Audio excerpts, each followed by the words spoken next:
Well, we're back on the job today where we were opening up a fence line here with the Simatech. We were using the DHP105, and today, that was my GoPro mount. I don't know why it fell. It rode all the way back here and then it fell off. Today we're using the OSMA TFK90.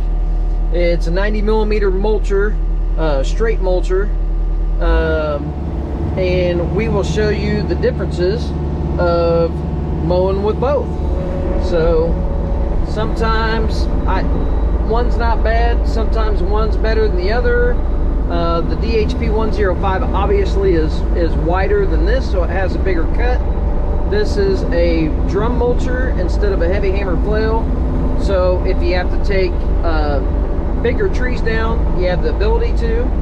But I'm going to get down here, get my mount back set up, and we're going to continue this hopefully fence line through this property so we can get a fence survey in here, and then we're going to clear all this. Not clear, we're going to thin all this. We're going to mow all the underbrush, all the sapling type of stuff like that, leave all the big trees. Might take down small stuff, but like that's not small. We're going to leave something like that. Leave something like that, you know. We're going to leave the cedars in here. We might thin the cedars out, but we're not removing them like we were over on the other property. So let me get worked down here, and I'm probably going to have to pull a couple stakes and take them with me because I am lacking some stakes. Meaning I didn't bring any more. I forgot. I have tape. I don't have any more stakes, and I kind of like to pin my mark where I'm going, so we'll see what happens. But let me get set up and we'll get going.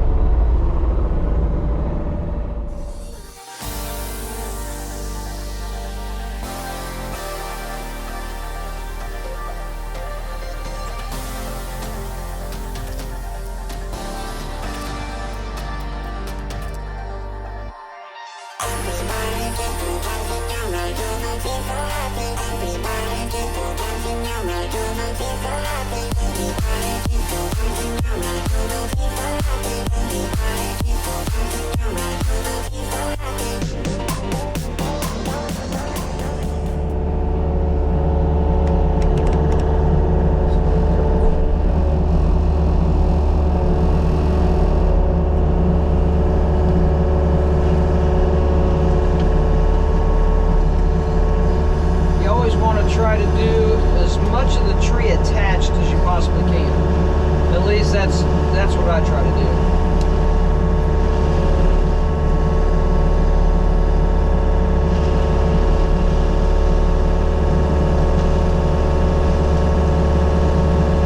That way you're not chasing stuff on the ground.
Stopping the mulcher, I'm just being cautious. I got my earbuds in and I can hear my machine running, but I'm just kind of watching mulch come out of the machine.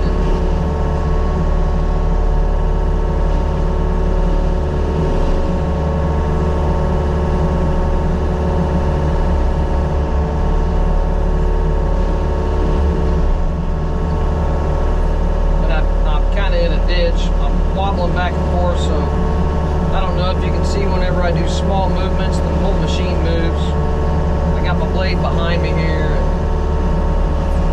I didn't want to turn around just to stabilize myself, so I'm trying not to do crazy fast movements. There's a big, I'm literally in a, it looks like a animal super highway. There's like deer, I don't know, a deer trail, something. It's running right through here, and that's what I'm in. My tracks are, one of my track is in it, and one of them in. So, let's see if we can mulch down these tops. I've got to go around. They left some fence up here, because there was a fence going across here, right here to my right, or my left rather. Or, well, the fence was to the right, but there's still some to the left. I'll get it out. Anyways, but they left it tied off because obviously we're not quite sure where property line is. I mean, I'm kind of following down my guesstimate off of my phone, but we'll have a surveyor. That's why we're opening this up. Have a surveyor come in and survey it. And then we'll put some fence up.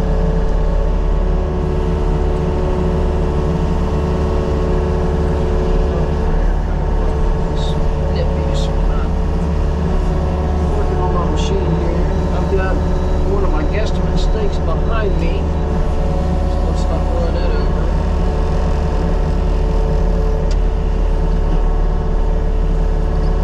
See that fence there to the left? It's tied onto that. They tied it onto the end of the cedar tree there.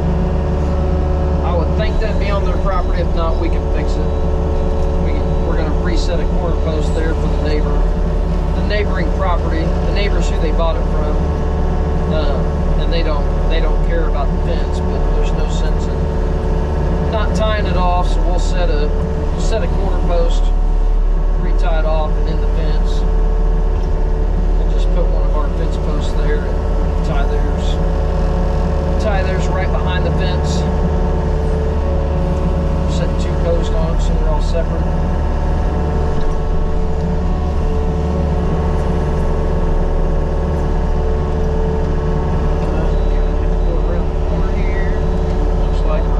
Vine out of the tree.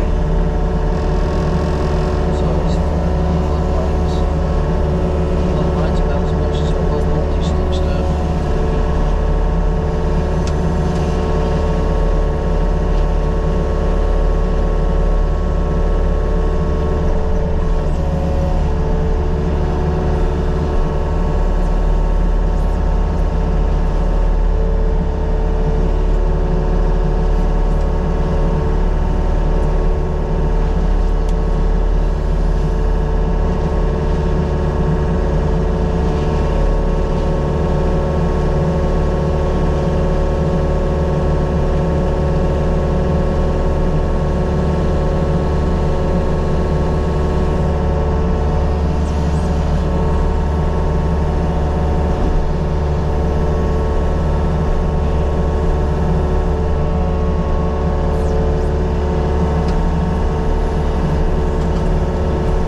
drum mulcher, if you're doing everything with it like this,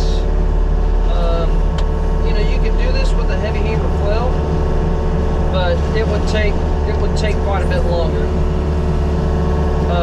Obviously, you know, it's limbs like that, when you come up to them, they're going to be kind of probably to capacity or close to capacity on a flail mower. I'm not done with it yet. I'll show you here in a minute. Just kind of getting the machine scratchers out if we can. Let's get this out so you can kind of see what we're doing here. You know, if I need to work this branch back, yes, you can do the same thing with the flail mower, but just not as quick and not as big a material, because obviously, you know, this drum mulcher has a bigger capacity than the heavy hammer flail. But in tune to that, this is more expensive. And if you don't do it all the time, could I do this with the heavy hammer flail? I sure could. Is it easier with this? Sure, but it's a different material you're going after. You know, if you're into heavier material, you might want to step up to a drum mulcher. It's all the material that you're going after most of the time. Now, you know, can you take down something that's 6 inch or something over capacity with a flail mower? Sure you can. Would you do it every day? I probably would. I'd step up to a bigger mulcher, but that comes in tune to, you know, having what you need to use and deciding what mower that you want. You know, I'm in this end of this ditch and it's super soft. But like I said, that's all in tune of trying to figure out what mower suits your needs better. You know, maybe you want a heavy hammer flail, and if you think it's going to be a little much for your machine, maybe you go just to the next size smaller, or you know, if you want a mulcher, and you're afraid it's going to be too heavy, or either or, you know, go to the smaller attachment if you're worried your machine can't run it. You know, I try not to run like the biggest thing that's spec'd out for my machine. I usually go with the next one smaller. That way I can do whatever I need to with it. But it's a little different on capacity. You know, say you wanted to have the 6 inch, 8 inch capacity, you know, whatever, on a drum mulcher, because you wanted to be able to do stuff like this a little easier, or if you're going to be into this material quite a bit more, I would probably step to a drum mulcher. I mean, I can see having both in my arsenal, to be honest with you, if I was purchasing, just because there's times that one of the bigger heavy hammer flails, because most of my heavy hammer flails are obviously bigger than the full-blown drum mulcher, because they're not as heavy. So you can go with a wider cut on it.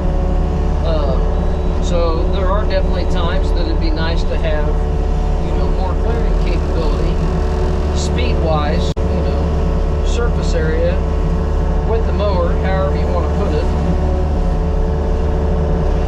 But then there's times like today that I thought, you know what, I saw that hedge tree when I was back looking. But you know what, this would be a good time to bring out both mowers, and we can see, you know, the differences of the two mowers running in the exact same material. We're in the exact same property and exact same fence line as we were using the DHP. So you probably can't see where I'm at away from this tree. There's a branch up here that we don't want in the way.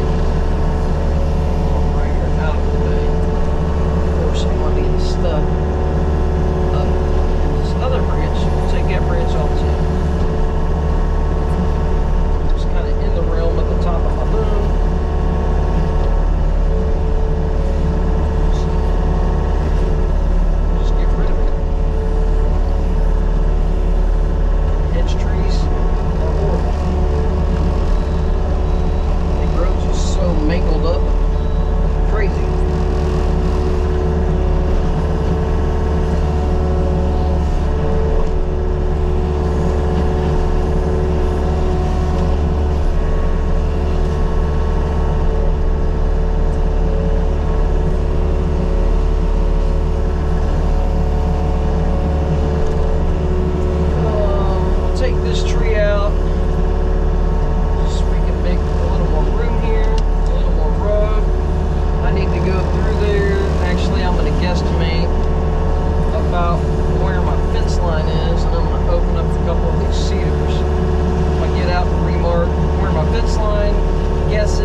minutes to get these couple cedar trees out, and we'll do that real quick so you guys can see the product.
So I don't know if you're gonna be able to hear me, but here's where we started. There's the post. Here's the big cedar tree. You'll be able to see this well, maybe you can see that cedar tree and this cedar tree all the way down there. This is the heavy hammer flail mower right there in that sapling material. So there's your mulch there, and let's just walk down here. You guys can take a walk with me. I'm really at a stopping point. Today I used the TFK90. I love it mower. I absolutely love the mower. But as we're walking down here, there's our stakes. You see my next stake? That's my guest stake is what we'll call it. And then as you see, there's our stake. I'm standing right on property line of what I would say it is. I don't know if you can see, you see this stake. I don't know if you can see way down there, there's another stake. See how close I got that with a cell phone? I don't know if you can see that or not, but just keep watching. And this mulch here is all the heavy hammer flail. It was a little thicker material, sapling wise, but you can see the long, larger fibers. That's what you'll get with a heavy hammer flail. You know, we were doing tree limbs and stuff like that, but mainly, you know, it was, I mean, they were pretty good sized. I mean, look at that tree, you know, a couple inch caliper trees, but we're on property line. See this stake and that next one way down there? Now look, see how you can still see up there? See the flags? I don't know, hopefully it shows up on camera. But we'll walk down here. I'm walking in a straight line-ish. I mean, I might stumble on a stump or something, but anyways, we're walking down here. This is about, this is 800 feet. Okay, you can still see, I can, you guys probably aren't gonna see it on camera, but you see the big cedar tree on the left-hand side? The stake's right there to the right of it. So the sun's just hitting it just right. You have to look just right to see that stake, but I don't know if you guys can see it or not. But anyways, we will walk straight down from this stake. This is heavy hammer flail, and you see the size of the trees we were doing with it. You know, clear as day. I mean, there's a pretty good stump. There's one here, and then there's a decent sized one there. I don't know if you can see that, but I mean, it's the size of the pad of my foot. There's my foot. There's another. This is all heavy hammer flail. It's a DHP 105, but we're walking straight to that stake, or you know, straight-ish. I got a little wide there, but it's a grassy area that'll grow back pretty quick. It's pretty difficult to weed through there. That's still heavy hammer flail. I mean, that's larger than the pad of my foot. That's heavy hammer flail. I mean, but like I said, we were in some pretty good sized stuff, and that's the mulch it produces. All right, our stake, I don't know if you guys can see that, but going right to our stake here. And I've got about a day and a half in this 800 feet, but it was every bit of that. I mean, it's thick saplings, but it's still a lot of material. And yes, a skid loader would be faster. I don't disagree, but I've told you guys before my reasons why. And you see our stake up there, walking a straight line to this, and then if you look through that tree, see that next stake. I mean, if you guys are pretty diligent about it, you don't really have to have an app that you pay for every month. I don't know, hopefully you can see that stake through that hedge tree. So, and then we look up here, that lines up, and you can see that big cedar tree. I might be inside with my stakes a little bit, looking up the hill there, but I bet you they're within a couple feet. I mean, when I'm doing fence lines like this is about how wide I clear it anyways, so there's room for variance, and depending on landowner on the other side. This landowner over here said they did not care what we did. We could mulch the whole thing over to the house. They didn't care. So we cleared it, you know, about as much as we would normally do on the landowner side on the other side. And as long as it's fine with the landowner over here, they both wanted a very clear path for the fence. So, and this from the hedge tree down, this is all the mulcher. It's a OSMA TFK90, but from here all the way down, anything you see down here was from today, and that's with a mulching drum instead of a heavy hammer flail. So again, I'm right in the middle of the stakes here. Our stake is right there. The next stake, I can see it. It probably won't show up on camera. It's straight through that fork. But there's the one stake there. Here's our stake here. Walking down. Again, this is all TFK90, the mulcher. Okay, I have a tree marked, but the property line is just that way. I don't know if it'll show up on camera. Let me see what you guys are seeing. So like right in there, maybe if you look, you can probably see the guardrail for the box culvert going under the road. The property line is just inside that culvert. So basically we're right through that small fork in the hedge tree there, about. So, and we're pretty well lined up. You know, we're right through the fork there. The flag is right in there. That's where the stake is.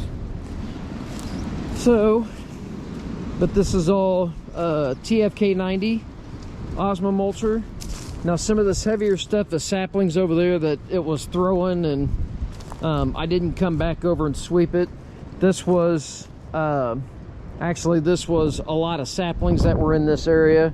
I should have cleaned that up a little more, but I'm gonna mow all this. I'm either gonna brush hog it or rake it all. So I was just trying to get it to where we could get in and do a survey.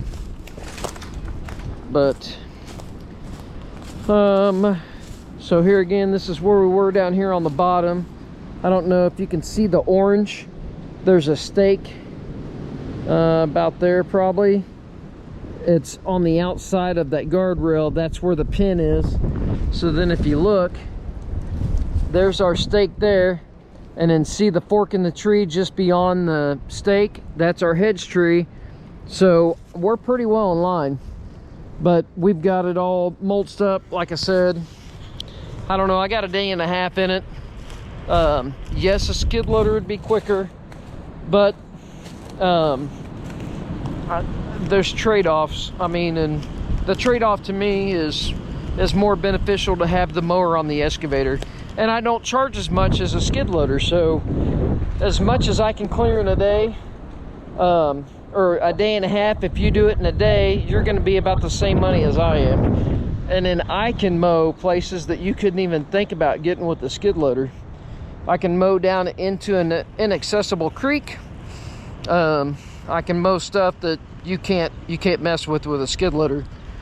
On the flip side, if I need to cover a lot of ground, a skid loader would be the way to go. So anyways, and the nice thing is, how much you guys burn in fuel a day with a skid loader? I burn like, I don't know, maybe 8 gallons all day. So in a day and a half, I still have over half a tank, and I filled up this morning. Yesterday, I didn't burn a full tank. I burned 3/4 of a tank in a Yanmar VIO 50.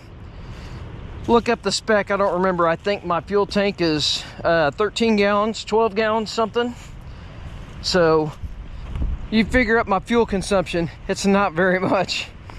So, and we did quite a bit. I mean, like I said, it's this is kind of a thinner area down in here, but there was some stuff that was even thicker than that. I mean, it's pretty thick material, a lot of saplings, a lot of material to get mulched up. If you're doing big trees, they go, it almost seems like they go quicker because you knock this stuff down and it takes so long to get it all mulched up. But anyways, I hope you guys enjoyed the video. I wanted to show you the mulch.